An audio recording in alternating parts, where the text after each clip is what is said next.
Shri Swami Samarth friends, Charu's lifestyle या चॅनलवर तुमचे सर्वांचे स्वागत आहे। तर आज आपण रेसिपी बघणार आहोत। उरलेल्या कोणत्याही भाजीपासून तुम्ही अशा प्रकारचे थालीपीठ करू शकता। तर मी हे माझी डांगराची भाजी उरलेली होती सकाळची, तर मी त्याच्या या प्रकारे थालीपीठ केलेले आहे। तर मग चला आपण रेसिपीला सुरुवात करूया। मी 1 वाटी पूर्ण कांदा कापून घेतलेला आहे बारीक। तसेच मी कढीपत्ताही कापून घेतलेला आहे, म्हणजे मुलं तो निवडून टाकत नाही। आणि अर्धी वाटी कोथिंबीर कापून घेतलेली आहे। तुम्ही हे प्रमाण कमी जास्त जेवढी भाजी असेल त्या प्रकारे तुम्ही कमी जास्त करू शकता। चवीनुसार मी त्यामध्ये मीठ टाकून घेतलेलं आहे। अर्धा चमचा हळद टाकलेली आहे। आणि तुम्हाला जसं आवडीनुसार तिखट पाहिजे असेल किंवा नसेल तर कमी जास्त तुम्ही लाल मिरची टाकून घेऊ शकता, किंवा यामध्ये तुम्ही आलं आणि लसणाची पेस्ट आणि हिरवी मिरची हे तिन्ही याची पेस्ट पण करून टाकू शकता। तर माझी अर्धी वाटीच उरलेलं डांगर होतं, ते मी घेतलेलं आहे।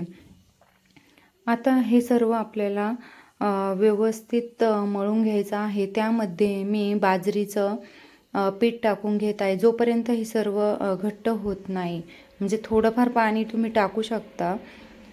आणि त्यामध्ये थोडंसं डाळीचं पीठही टाकून घेतलेलं आहे। जर तांदळाचं पीठ असेल तर तुम्ही तेही, म्हणजे तुमच्याकडे कोणतंही पीठ असेल ना तुम्ही टाकून घेऊ शकता, फक्त गव्हाचं टाकायचं नाही, त्यामुळे ते चिकट होऊ शकता।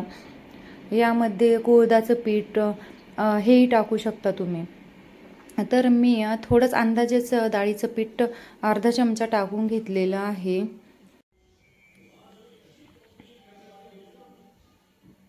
हे तुम्ही एकदा कराल तर तुम्ही नेहमी भाजी टाकूनच देणार नाही। उरलेली कोणतीही भाजी असो, तुम्ही ह्या प्रकारे थालीपीठ कोणतीही भाजी असली याच प्रकारे प्रोसेस करायची आहे। तुम्ही यामध्ये जसं बटाट्याची भाजी, वांग्याची भाजी किंवा कोणतीही भाजी घेऊ शकता। यामध्ये मी तिळाचं प्रमाण जरा जास्तच ठेवायचं आहे। मी अंदाजेच मूठभर तीळ त्यामध्ये टाकलेले आहे।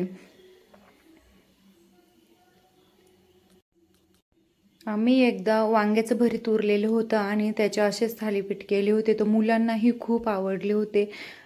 तेव्हापासनं मी, म्हणजे कोणती भाजी उरली ना तर ती टाकून देण्यापेक्षा मी या प्रकारे थालीपीठ करून खाते। ते नवीनही काही वाटतं आणि वाटतच नाही की शिळ्या भाजीचं केलेलं आहे। तर यामध्ये आता आपण थोडा 1-1.5 चमचा जिरेही टाकून घेणार आहोत, यामुळे ते अजून टेस्टी लागतात। तर भाजी थोडीच होती, त्यामुळे मी पीठ आणि म्हणजे बाकीचं प्रमाणही कमीच घेतलेलं आहे। जेवढी भाजी असेल त्यानुसार तुम्ही हे सर्व घेऊ शकता। या प्रकारे पालकचेही थालीपीठं खूपच छान होतात। तीही रेसिपी मी एकदा तुमच्यासोबत शेअर करणार आहे।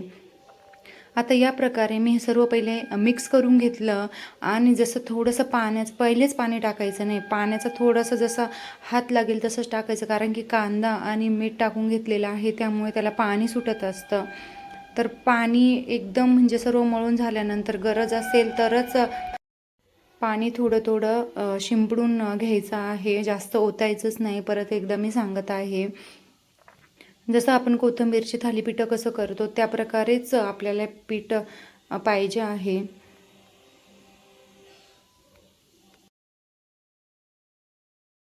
या प्रकारे एकदम एकजीव होईपर्यंत आपल्याला हे पीठ चांगला गोळा करून मळून घ्यायचा आहे। या प्रकारे आपलं पीठ मळून झालेलं आहे। आता आपण एक सुती रुमाल चांगला किचनमधला घ्यायचा आहे। तो थोडा ओला, म्हणजे नॉर्मल ओला करायचा आणि पिळून घ्यायचा आहे। आणि या प्रकारे एक छोटा पिठाचा गोळा घेऊन त्याला पाण्याचा हात लावून या प्रकारे थालीपीठ थापून घ्यायचं आहे। थालीपीठ तुम्ही छोटं मोठं तुम्हाला जसं हवं असेल त्या प्रकारे तुम्ही पिठाचा गोळा घेऊ शकता। आणि एकदम पातळ छान थापून घ्यायचा आहे। जाड थापले की त्याला, म्हणजे व्यवस्थित भाजले जात नाही आणि चवही लागत नाही। याच प्रकारे तुम्ही पातळ थापून घ्या, जेवढं पातळ तुम्हाला करता येईल, म्हणजे मोडणार नाही, तर त्या प्रकारे तुम्ही हे थापून घ्या। एकीकडे मी तवाही तापून घेतलेला आहे। तव्यावर मी 2 चमचे तेल टाकून घेतलेलं आहे आणि त्यावर मी ते थालीपीठ व्यवस्थित पाण्याचा हात लावूनच अशा प्रकारे काढून घ्यायचं आहे, त्यामुळे तुटत नाही किंवा उलट्या बाजूला रुमालाला पाणी शिपडून घ्यायचं आहे, त्यामुळे थालीपीठ तुटत नाही. थालीपीठाचा कलर तुम्ही बघू शकता किती छान आलेला आहे. असं वाटणारच नाही की हे शेळ्या भाजीपासून बनवलेलं आहे. थोडं थोडं तेल सोडून ते उलटं करून घ्या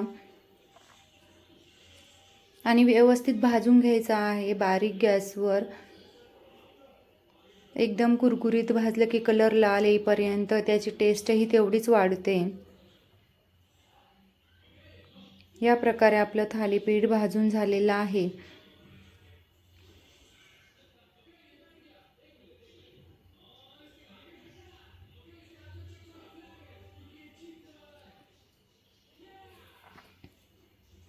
तुम्ही एकदा ही रेसिपी करून बघितली नाही की तुम्हालाच वाटेल का हे करून खाल्लंच पाहिजे.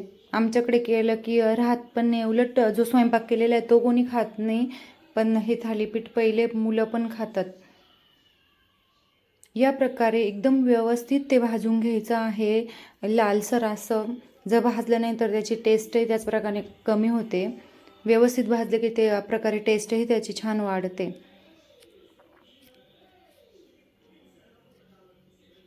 हे थालीपीठ मी काढून घेतलेलं आहे. तुम्ही बघू शकता किती दिसायलाही किती छान दिसत आहे तिळामुळे, तर त्याची चमक अजून वाढलेलीच आहे. त्या प्रकारे मी दुसरंही करून ते या प्रकारेच काढून घेत आहे. तुम्ही बघू शकता रुमालालाही चिटकत नाही. थोडा पाण्याचा हात लावून काढायचं किंवा रुमालावर पाणी टाकून घ्यायचं. यामध्ये सर्वच प्रोसेस एकदम लक्षात घेऊन किंवा वेळ लावून केली पाहिजे. भाजतानाही ते दोन्ही बाजूंनी छान भाजायला पाहिजे. थोडं थोडं तेल सोडून घेत आहे.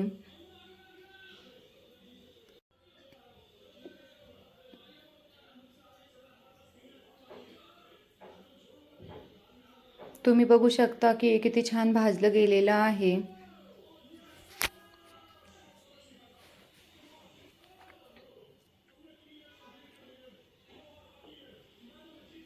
थालीपीठ करताना तुम्हाला जर कोथिंबीर जास्त घ्यायची असेल तर तुम्ही कोथिंबीरही जास्त घेऊ शकता. त्यामुळे ते कोथिंबीरच्या थालीपीठासारखंही लागतं किंवा जी भाजी आहे त्यामध्येही तुम्ही या प्रकारे थालीपीठ छान करू शकता. तर तुम्ही बघू शकता की मी हे ताटात काढलेले आहे आणि मी जी वांगे बटाट्याची भाजी केलेली होती पोळीबरोबर खायला, मी हीच मुलांना देत आहे. त्याबरोबर तुम्ही दहीही खाऊ शकता किंवा टोमॅटो सॉस, मेयोनीज याबरोबरही तुम्ही खाऊ शकता. तुम्हाला जेव्हा खाल तेव्हाच कळेल की याची टेस्ट काय आहे. आणि आपण म्हणजे उरलेल्या भाजीपासूनही असा एक पदार्थ तयार करू शकतो की तो दुप्पट चव वाढवतो. थँक्यू.